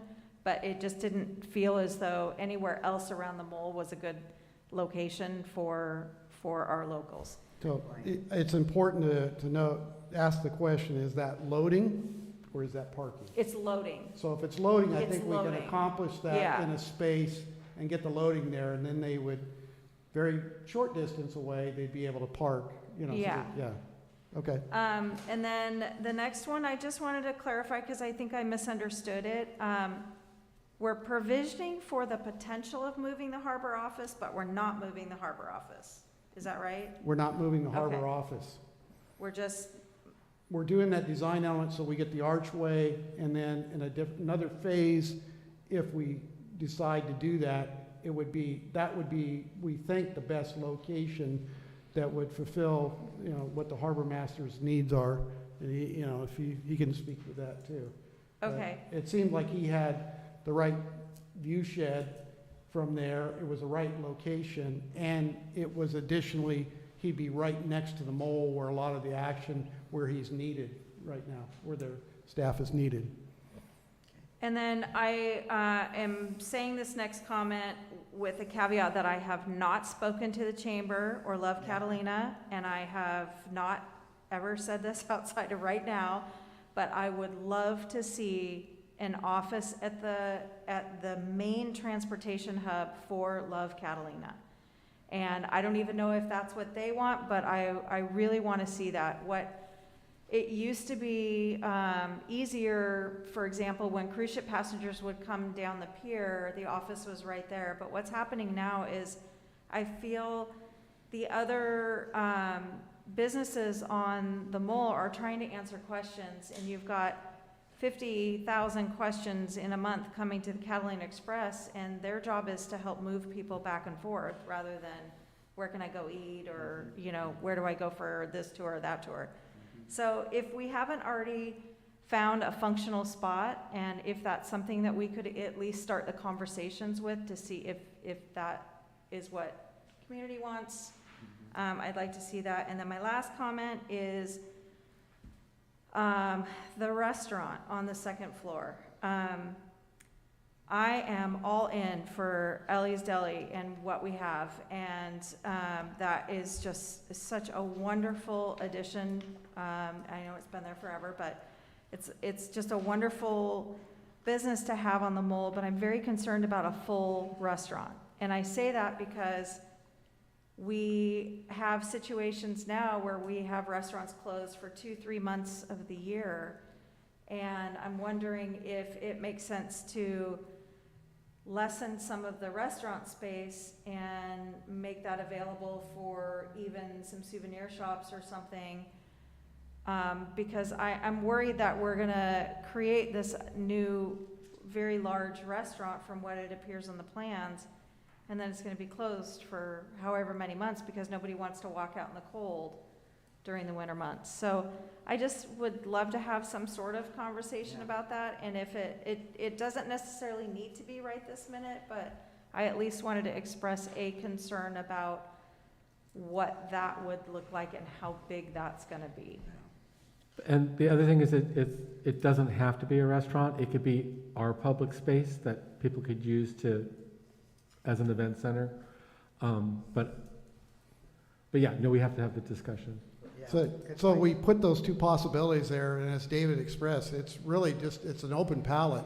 And even if we built the upstairs and didn't put any tenant improvements, and the tenant improvements would be done, but it's just preparing, if it was ever going to be used for a restaurant, to make sure that we get everything in there so it'd be easy to allow that to happen. The concept, when we were initially talking with the stakeholders, was it was not a food court. I'm losing the term, David. Food hall. Yeah, the food hall. But but it would have little, so there would be 3 or 4 little kitchens there. We were hoping that was islanders that already had restaurants, and all they were doing was bringing something out there. And so, here it is. Here you have some Mexican food, you have some Chinese food, or whatever it is. They're just something where somebody could go to a different spot. There was a larger, a little bit of a more formal space toward the one end, and that's where you see the bar, and that would be, but that was totally an open space too. That was just a concept. We said it could be just open space, event space too. So that's what we wanted to put in design intent so we could price that out, and it didn't have the tenant improvements in it when we were going to price it out, okay? We were just How gonna about get the another shelf. commissary? So people could, Oh, for food trucks. for whatever, a commissary, or we just have a commissary like we do at Joe Machado, and then we lease that out too, because, But on the bottom floor, there's still gonna be food on the bottom floor. The Right. intent, at least in some of those, there was at least coffee there, if not the deli again. and there, Cindy, when you brought up the chamber, that was a good one too. One of the comments also was doing something rather electronic and whatever, so they, because everything is being done, so many people are doing things by their phones, and you can talk to this better than I, but, and they just go up and they get their little hashtag, or they get their whatever, and that directs them as well. So that might be an option also, when Jim and those guys, kind of- Yeah, for sure. Okay, and then, so to add to the fishing, what we have designed right now, besides the end, all along that waterfront there, the rail, there was a space that the parking wasn't, so we could put some type of bench seat that we could have the fishermen, like there are piers on the mainland that have a bench seat along. The fishermen are on the back side of that at the rail, and then all the other activities. So it kind of contains those activities Yeah. toward that one side, so it doesn't become so messy, and that's what's happening right now, but at the end, it would be a little more open. yeah. So we had planned that. Okay, I think that was, Yeah. I think we got your questions answered, yeah. Thank you. I Okay. appreciate it. Michael? Cindy's asked most of my questions, so. Good. Lisa? So first of all, I like the design. I think it looks amazing. I like the flow of everything. The step downs all make sense. I'm excited about parts of phase 2 that would add a little more access to the space as well. A question just of the actual design intent, the dotted line that outlines everything, that's just to define the scope of work, not necessarily showing that anything is growing larger or it's growing to that footprint larger. It's the dash That line was around it. just- Yes, that's where our environmental clearance is. Okay. Okay? That is the scope of the project. Okay, And then anything outside of that would be an additional effort environmentally. gotcha. Because So we anything did like that- And we did that to stay out of the water. okay, And because that requires additional permitting. right. So like the step downs that we're looking at the end of the mole eventually, if we could do that, would be an additional set of plans. Yeah, and I don't think David showed it. There is an area there within that one inside, like elbow I call it. Right. But there is an area for seating that's right now that would be large areas that could be, pavers or whatever, planters and tables, whatever. But it's an area that is not just as used as it is now. It's just a flat area. We've put a little dimension to that I like as that. we're stepping down the waterfront, and now we have this elevated site for the building. We take that opportunity and we add some definition and dimension to it vertically. Okay. Great. And then on the, losing some of the width of Pebbly Beach Road, can we ensure that that width that is there still includes a dedicated bike lane and/or a walking, running lane? The only hesitation I have in losing that sidewalk access there is that you then lose people who are actively doing walks and runs out Pebbly Beach Road, having to go through the same concourse area. So to me, it looks like they would normally come through the concourse area and then out the building towards the parking lot space, but I'm not sure where they would access the road to bypass that. Okay. So We'll just take- making sure that that's part of that discussion. We'll look at the cross-section there and see if that fits. Okay. One thing about the town is that we're at 20 miles an hour, and as Sharrows, it's almost share the road and get people to become aware of that Yeah, and share the road with each other. yeah. It helps slow down the traffic in that area too. Yeah, well, and I think even having just a dash line that runs out that way, that, pop a couple of icons of bikes and walkers, and you've got it Yeah. made, that's it. It doesn't Yes. need to be crazy massive or expensive. Thanks for bringing up, Cindy, the camp usage and lobster fishing, and just thinking about those trucks and offloading that and trying to keep them, knowing that that's both equally a messier part of the use of the mole and also a heavier lifting part of the mole. I do have a couple of hesitations on the backing in for taxis. The spaces that I've seen that have worked best in looking at terminals or hotel properties have a drive-in lane that's just one way for taxi usage, which I know you mentioned is kind of be up against the building there. I think that might be the wiser way to go, and potentially remove that parking or have that parking be daily parking that people can pay for that becomes a generation of fund source, or make that parking for people who work in the building and have parking closer to the terminal for people who are dropping off and picking up short term. So just an idea there. So we have opportunities there to Yeah. swap all that out. Yeah. So we've created that space, so whatever works efficiently in the system. Yeah, perfect. And then I am bummed, but also understand the solar issue. I would love to see some kind of innovative generation for power out there. Shortest ship power, looking at that, looking at potentially what would happen in the future with cruise ships, looking at making sure that anything that we're running in the building, we're leaving space to run, whether it's, I'm assuming fiber automatically is being loaded into this building, but looking at what those future-looking things would be to leave some space so that it becomes easy to run that into each space as opposed to walls and everything else. What else? Yeah, we are bringing all new facilities, and the main services are gonna be in the planner to just right adjacent to where the seaplane ramp is, Okay. right at Pebbly Beach Road, because we are pulling all of what is the service down there now in the building and putting it up top because of sea level rise. Yeah. Now it's right there at the building, and then we'll architecturally shield that, and so that you won't see it, and we'll put something around that. Okay. And it will have fiber, it will have, everything we can, looking for, as far as we can in the future for the Okay. technology.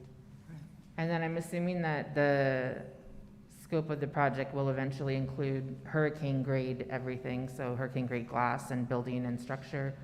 Yes. Thank you very much for addressing sea level rise. That was a huge question of mine. The possibility, looking at, since you're changing the revetment for parking to a cement wall, that potentially could be a spot for some art. Yes, What I like to call impermanent art, so maybe every 3 to 6 months, someone's coming in and doing a mural there, and it's something extra that, highlights it. I like the design. I like the architectural design of it, I like, and I appreciate that David went through some of the design spaces that you pulled stuff from, and seeing parts of the casino, parts of the gardens in there, parts of different things like that in there was really cool. I would love it if we could keep, I'm loving, and I know it's architectural design and not necessarily plan, but the wisteria type element that's on the second story of that building looks gorgeous to me when I see it here.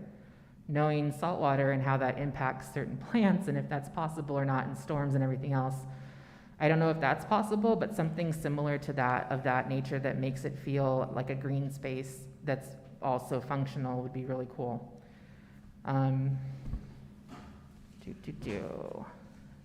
I wrote down luggage carts, which some people might kill me for, but I don't know if that's something we need to look at having available out on the point potentially.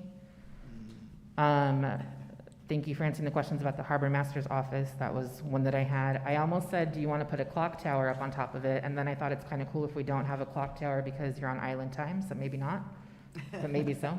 And that one at the pier is wonderful. Yeah. And then otherwise, I don't know that I have too many more questions or requests based on this. Yeah, I think everything else was asked and answered. So thank you. Yesenia? Well, you all did a great job of asking questions, let me tell you. But let me see, there are a couple things. I know that we mentioned Ellie's Deli, but I just wasn't sure about having them on the second floor. I would think it would be better if they remain on that first floor, just because there's such a great and quick grab and go. And we know us, like Lisa just mentioned, we're always on island time, so it's really easy to just get in there in the last 5 seconds that we have and then jump on the boat. So that would be great if we can keep them on the first floor. I think it was. And then also staying on the Ellie's Deli topic, it would be nice if we just not do a restaurant, because I feel that if we do, which would be really nice, but we would be adding more pressure to our code enforcement, just because then they have to be looking at the people picking up and dropping off, plus the people maybe taking advantage of the hour parking. So that'd be, if we decided just to Ellie's Deli, I think that would just alleviate a little bit of that for the code enforcement. You know what? And, yes, go ahead. We also have law enforcement. Yeah, but it gets a little hectic out here. I know, so law enforcement might be So helpful. just a thought, and then I did want to ask, I know that we said we have 2 elevators and one of them being service, and we mentioned being able to have easy access. Are we making, for people like on wheelchairs or handicapped, are we making sure that the access for them is near that service elevator? David? The service elevator is for the transportation for equipment and behind-the-scenes work, access. Oh, sorry, between the two totally levels. thought that meant service, like, I'm so sorry. Yes, the passenger elevator, which is at the north end of the concourse, is near where the handicap drop-off area would be, and that's would be the accessible elevator for people with disabilities. Okay, perfect. And then my last thing that I wanted to make sure we have, and I don't even know if it's this phase, the next phase, the last phase, but I really want to make sure that both men and women restrooms please have changing tables. Yes, it's I know already it's a in. small detail, but it's going to make a huge impact for our Right. families visiting. Yeah, I didn't delve into it, but we are showing family bathrooms, smaller, individual bathrooms. I'm sure you're all familiar with that. And both the male and the female bathrooms are much larger in area and commodious than what we have now.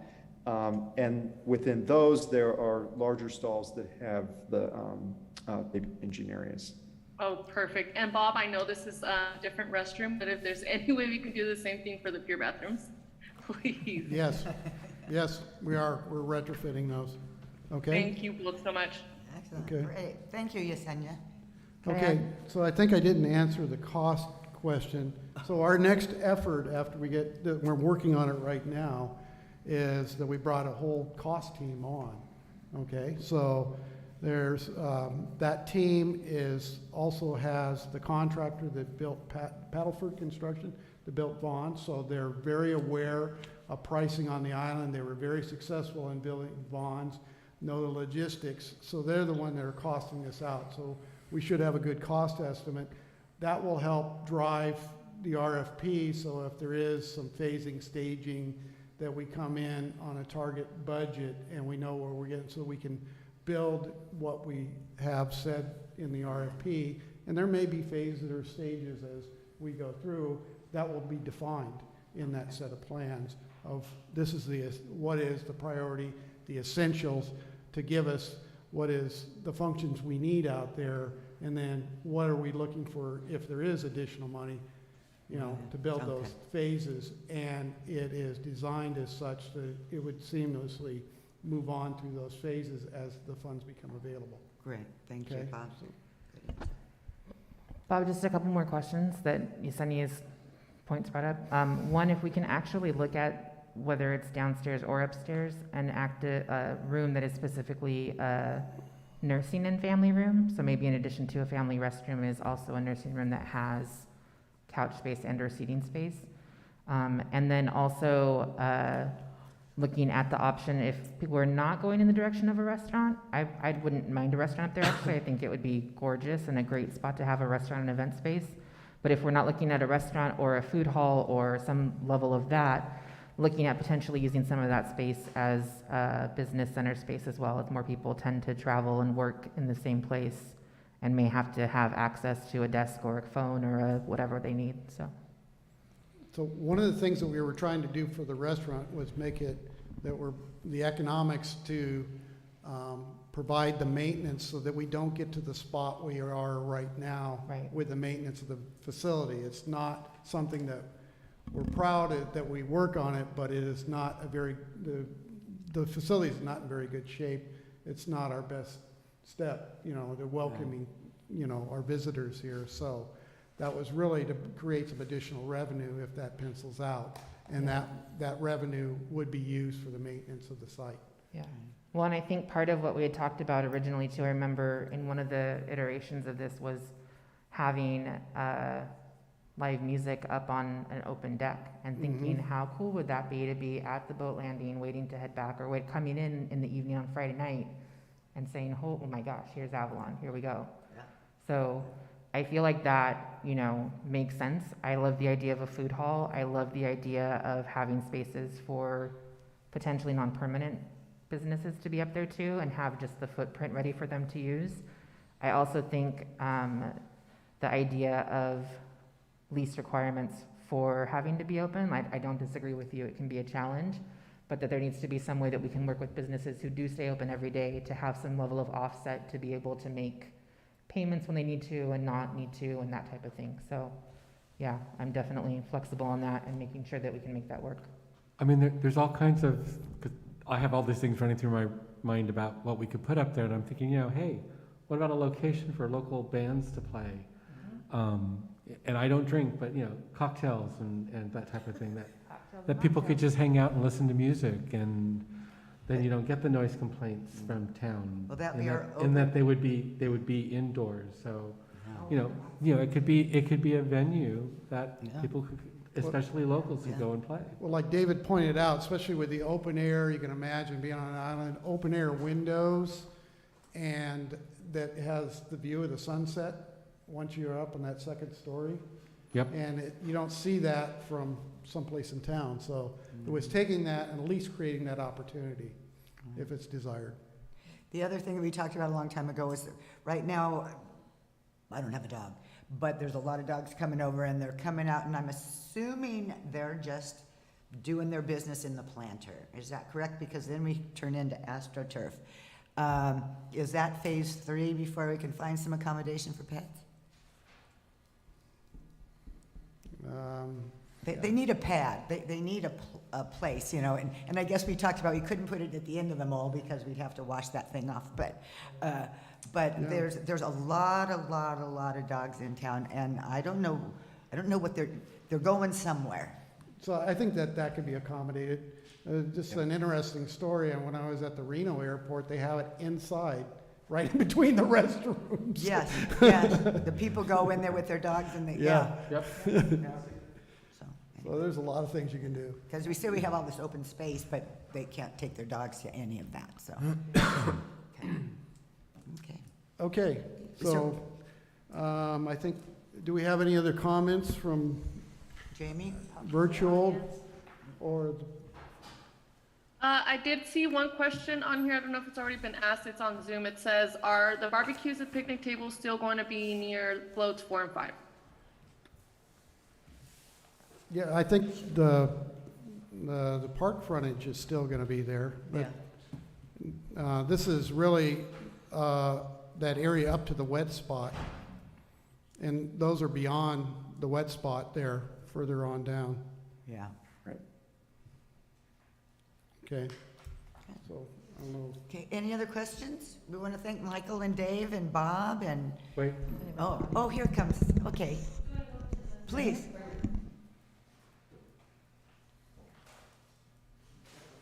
Okay. So I might be a little bit early because I heard that you said you were going to have a design build meeting.